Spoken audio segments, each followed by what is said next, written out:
Hello everyone, Steve Blair with TeaTime Productions here with a cube collection video for you. Now my collection isn't very big, so for each puzzle I'm going to take a little bit of time to talk about it, so the video isn't just like a minute long. I've got it organized into a few different sections, non-standard shape puzzles like pyramids for example, your standard puzzles 2x2, 3x3, etc., as well as a couple of non-WCA puzzles. So before I ramble too much, let's just get right into it. Okay, so we'll start with our non-standard puzzles. First of all, we have my one and only Scube, the Moyus Cube. I don't really like this puzzle, honestly. I don't know, it's something about just the way it turns. It doesn't feel comfortable to me. It's kind of loud and clicky, although the noise of cubes just generally doesn't bother me, but still, this is a little loud and clicky for my taste. I don't know, something about this puzzle I just don't like. That's why you never see me solve it on camera. That's why there's no listed times for it on my About tab. I don't like it. Fuck Scube. Moving on. Okay. Next we have my one and only Pyramix, the Moyu Pyramix. I like Moyu a lot. They're probably my favorite brand overall. The Pyramix is fun for me to solve. I do like it. This one's kind of clicky as well, but it has a more satisfying sound to it because of the ball bearing system I'm sure you've all seen. And I just like the way this puzzle feels. I like the way to solve it more. It's just more fun to me than this boring thing. I don't like it. I'm not very fast at it. As I'm sure for anyone who's seen my About tab knows, my best time is only like 7.99, so I would like to get into speed solving this, but I haven't done that yet. I don't really know how to finger trick it very well, so you know, it's fun for me though. It's fun to play with for sure when I want something a little different, you know, that doesn't take me a long time. That's a good one. Alright. So, next we have my one and only, I'm starting to see a pattern here, my one and only Megaminx. I almost forgot the word for that. It's a Shangxiao Megaminx. Honestly, I do like Megaminx. Like, solving it, it's pretty fun. It takes me a while, halfway, because of how bad this puzzle is, but we'll get into that in a minute. I would like to get into speed solving it, though. But the reason I haven't gotten into it is because of how bad this puzzle performs. I mean, the corners are super loose, like, you can see how much that's shaking around. You probably can, it's probably not close enough. The point is, the corners are loose, the edges are tight, it catches constantly, and I can barely make any turns unless it's 100% completely accurate, like a really bad Rubik's V1. I don't know, it's horrible. I can't do speed solving on it, so I can't get into speed solving on it. That's why I don't have a time listed for this. I think I timed myself once and it was like 12 minutes or something because I got lucky. This is a bad Megaminx. Fun puzzle to play with, but bad Megaminx. So, actually, in the comments, could you guys leave me some recommendations for good Megaminxes for speed solving? That is, if it's something you're into and you know a good one, just leave me a recommendation and I'll probably check it out. Next, we'll probably do my non-WCA. I only have two of them. This Halloween-themed picture cube. I got it at, I think, a Party City or something like that.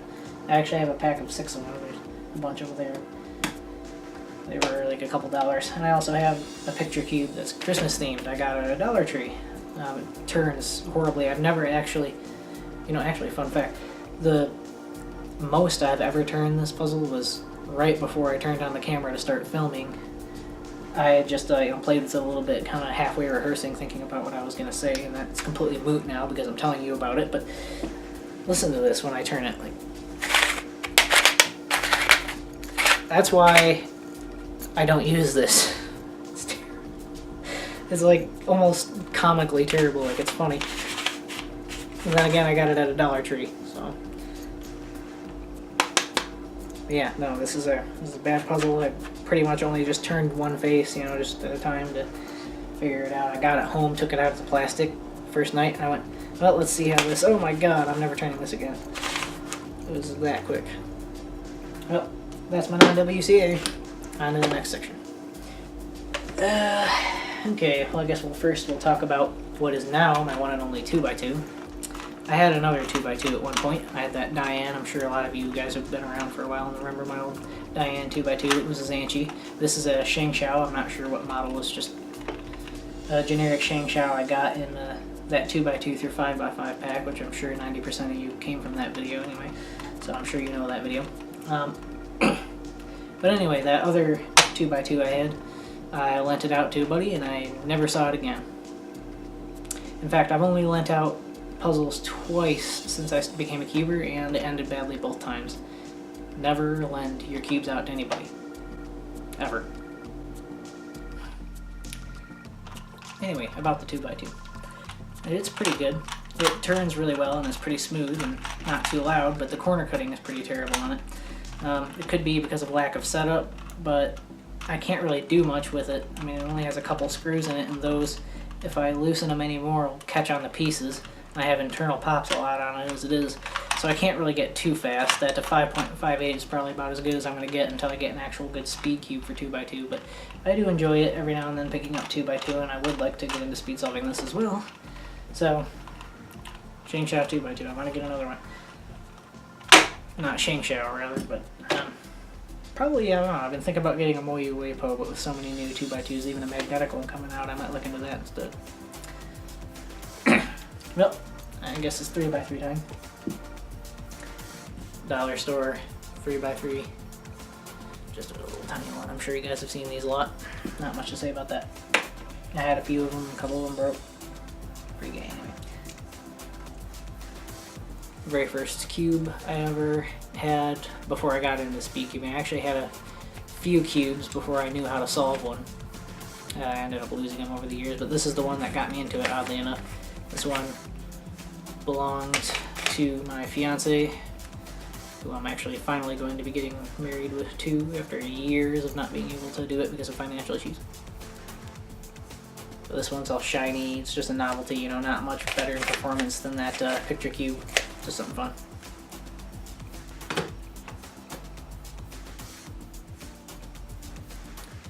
The Rubik's V1, of course, everyone's got one of these, well, at least almost everybody.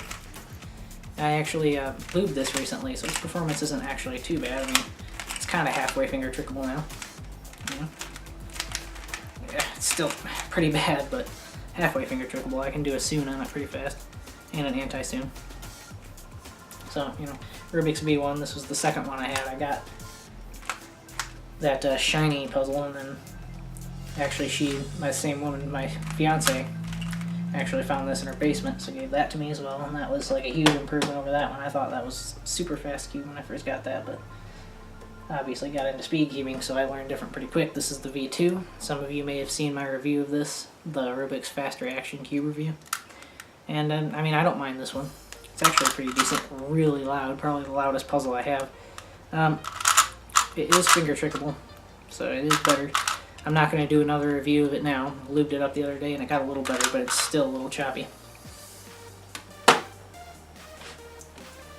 Shang Shao 3x3, famous for my huge unboxing video of this Shang Shao pack. At least it's huge for me. It's got 12,000 views, so that's decent. But yeah, I lubed it up and tensioned it some more. It actually turns pretty quiet. Doing some U2s there. And yes, definitely finger trickable. It is technically a speed cube, but you know, nothing too insane.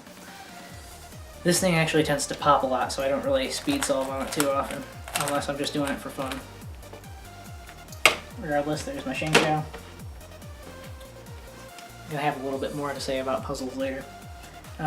First speed cube I ever owned, my Diane Guhan. Actually, I really like this thing. I still use it fairly regularly today, except it does have a tendency to corner twist because I have the tensions a lot looser than they used to be. Back when I first started, you know, messing with tensions of cubes early on. It's like way looser, and it has Mario in it.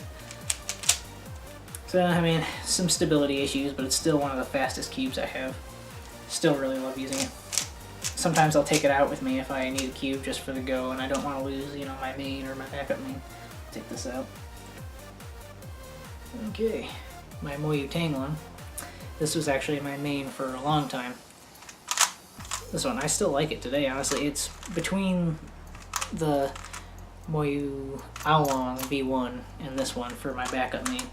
I'm not sure which, honestly. I go back and forth all the time. I love the stability of this thing, but when I start going really fast, it tends to catch a little bit because it's so stable and is naturally tight. Like, even at really loose tensions for this cube, it's actually pretty loose, for those of you who don't know. I don't know, I mean, yeah, it's loose. You can pull it apart, but I got the screws pretty much as far out as they'll go. Not sure if you can tell on camera, especially since that's misaligned. But yeah, they could go a little farther. But I got them out almost as far as they can go, and it's still pretty tight compared to the how long. But you know, I got it lubed and tensioned. I set it up, and it's pretty good. I do enjoy it. I haven't officially decided yet what my backup main is. Speaking of which, what I at least currently do consider to be my backup main, my Moyu Along V1. It's pretty old. I think this was the 3x3 I got after my Diane Guhong. So I've had it for a while. The little label fell off of it, so now it's nameless. I actually loosened it a lot more the other day than I had ever loosened it before, put some more lube in it, and it's super fast turning, but unfortunately the instability that it's known for is now accentuated. So I actually end up catching a lot, and I've almost had a couple pops on it. I think I've only had 1 or 2 corner twists on this as long as I've owned it, so it hasn't been as bad as the Guhong when it comes to corner twists. I've had like 6 or 7 on this one, only 2 on this, but I know it's known for corner twisting. Be that as it may. This is still a really good puzzle. I take this one to work with me a lot and solve on my break with it, but I don't know. Again, I'm still going back and forth on this or the Tanglong. Which one do I like more? They each have their positives and negatives, honestly. I really don't think I can really decide. They're both my backup main, really. Now we have my main, the Valk 3. Not much to say about this. I regularly keep this thing lubed, set up, tensioned properly. So this one never really falls flat. This one's always there for me, is always really good. Not sure if you could hear me over the noise of the cube, but it's always really good and reliable. For those of you who haven't tried a Valk 3, definitely get one. Recommend it. Don't listen to those people that say it breaks really easy. It's not a cheaply made cube. This is one of the best. It's really good. I want to get the Valk M, actually. I want to see how that would be with magnets. I've never owned a magnetic cube, so I would really love to use what is my main, what I consider to be the best cube I've ever owned, as a magnetic one. I mean, that'd be pretty cool. Alright. I guess we can move on to my bigger puzzles. My very first 4x4 I've ever owned. This was a Cyclone Boys. I'm not sure what the model is. It's just an old Cyclone Boys 4x4. It's not very good, but unfortunately it's forced to be my main right now because the only other 4x4 I had was a Shengshao, and that same unboxing of generic Shengshaos didn't say the names of them. I loaned that one out. That was the other cube I loaned out. I loaned out that Diane 2x2 in my Shengshao 4x4.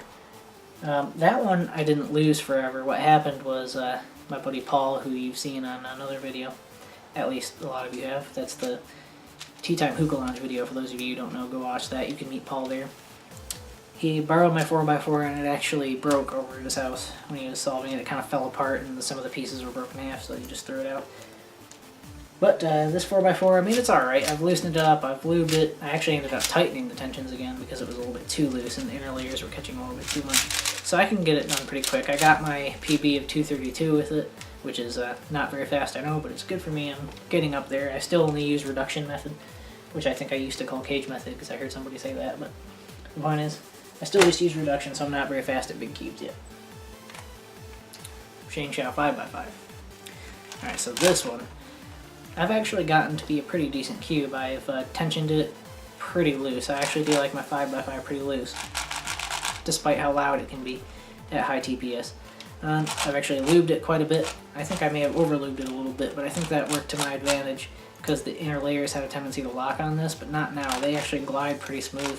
All the layers turn pretty well on this Shengshao. It's actually pretty good, but it does feel a little, what's the word I'm looking for? Fragile. I don't know, I couldn't think of that word. And I know for a fact it's pretty fragile because I had a pop one night where, oddly enough, just 4 of the pieces on the white face going straight across, these 3 pieces of the inside the center, and then 1 edge piece. It wasn't these ones. I was still doing edge pairing. So it was like just 4 pieces right there. The rest of it was fine. It was just 4 pieces on line. Popped out.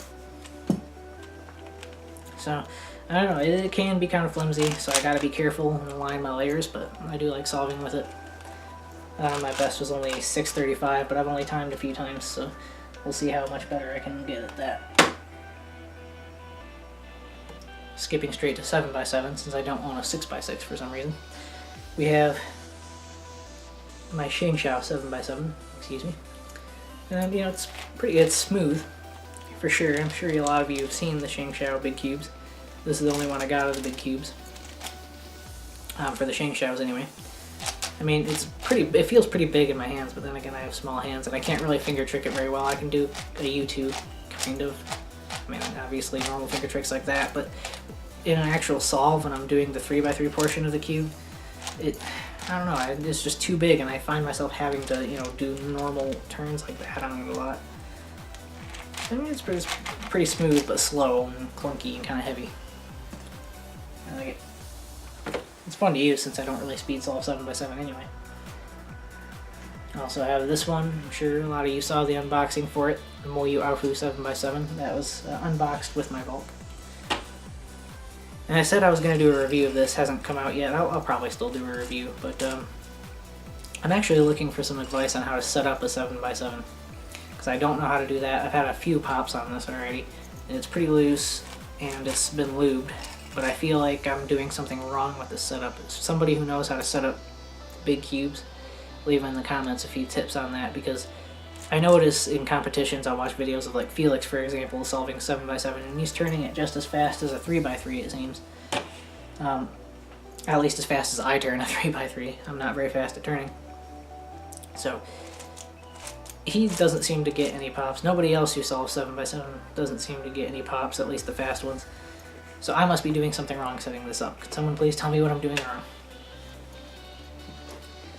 However, this one's pretty nice. It flows really smooth, not quite as smooth as the Shengshao, but I can solve faster with this than with the Shengshao because it's smaller. I can finger trick it better during 3x3 stage, and I feel like it does have a little bit better in terms of corner cutting, but again, every time I test the corner cutting in a solve by trying to go just a little bit quickly, I end up getting a pop, usually in one of the center pieces.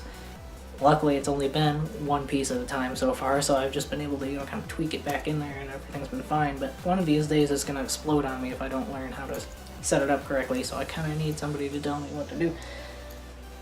Kind of at a loss here. Looks like I have one more cube to do, and it's actually a 3x3. I actually missed one of my 3x3s, so let's do that. My mini Zanchi. This is actually my newest cube in my collection. I just got it recently. I'm probably going to do some kind of review on it, but it'll most likely be pretty irrelevant by now, seeing as though this has been out for a long time. But still, I like it. It's fun, pretty fun to play with. It is finger trickable. It is pretty fast. I'm not sure if it's just the one I got. Maybe I got a hold of a bad cube, but it can be kind of choppy even with a lot of lube in it. And for me, when I got it, the blue center cap liked to pop out a lot. I mean, even when I wasn't solving, I could just be holding it with the blue face down and it would fall out. So I actually had to glue that in there with some Elmer's glue so I could still pull it out if I needed it, but it would hold it in place. So I mean, it's pretty good. I tensioned it, lubed it, set it up so that I could use it fairly well. Whatever. Anyway, I set it up. I've gotten pretty good at setting up 3x3s, at least I think. I've gotten it to a point where I can solve pretty fast on my Volk 3 and on a few other cubes. Definitely improved my times just because of setup, not so much practice, just getting better cubes. I wouldn't say it's completely the setup though. My 17.39 second time I got was partially because of practicing look ahead and partially because I got a little lucky. Most of my insertions in F2L were pretty easy, and then I got an OLL and PLL that not only were easy, but I actually knew my one look OLL. I only know, I think like 20, and I think that might be a little bit generous. I think I might only know like 17 or 18 of the one look OLL cases. So I just happened to get a really easy one of those, and then I actually think I might have gotten a PLL skip now that I think about it. I didn't film it, unfortunately, but well, that's an improvement, so I'm happy with it. But yeah, decent cube. Not too much to say. I don't want to do a full review of it right now. That's a different video. Well, this has been Steve Blair with TeaTime Productions and my cube collection. I'll see you in my next video. This tea though, can I have another cup? This tea